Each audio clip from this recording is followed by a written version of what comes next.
Hey everybody, Amy here with the answer to this week's Trivia Tuesday question, which was about what country was celebrating National Heroes Day yesterday. The info I gave you was that it was celebrating a battle at Omugulugwambashe, which I doubt helped anyone, but the other part of it that might have been helpful was that it was the beginning of this country's independence from South Africa.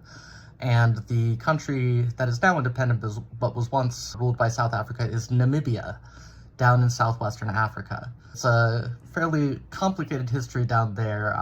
Namibia itself was colonized by Germany. It was one of Germany's colonies on the African continent, and also where they first got their start doing genocide against the Herero people there. After World War I, Germany's colonies were divided up and parceled out, and Namibia was awarded to South Africa. Now, South Africa itself was at the time sort of part of Britain.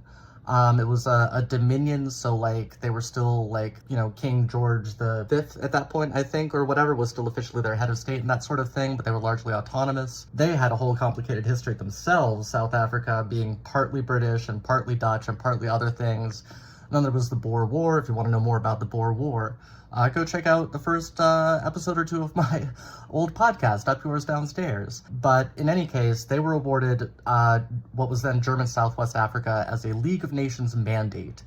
And the mandate was this compromise idea where it's like, okay, we're sort of promising these places to be independent, but we're going to leave them in charge of somebody to prepare them for independence, because they just can't do it by themselves. And so South Africa was granted the mandate to prepare them for independence, and South Africa said, yeah, sure, that's what we're gonna do. So they just, treated them as their own little colony for the foreseeable future on into eventually the 60s. So they imposed their apartheid as it became a thing in South Africa. They imposed it in what became Namibia as well, and then finally Namibians had enough.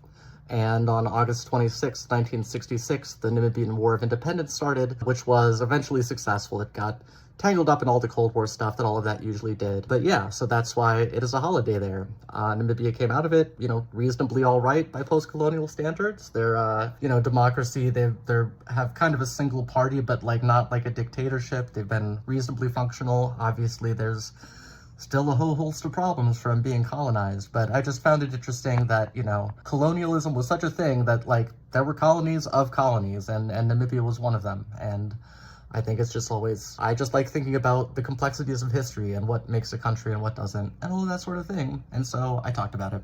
Anyway, that's it. I'll be back next week. Bye.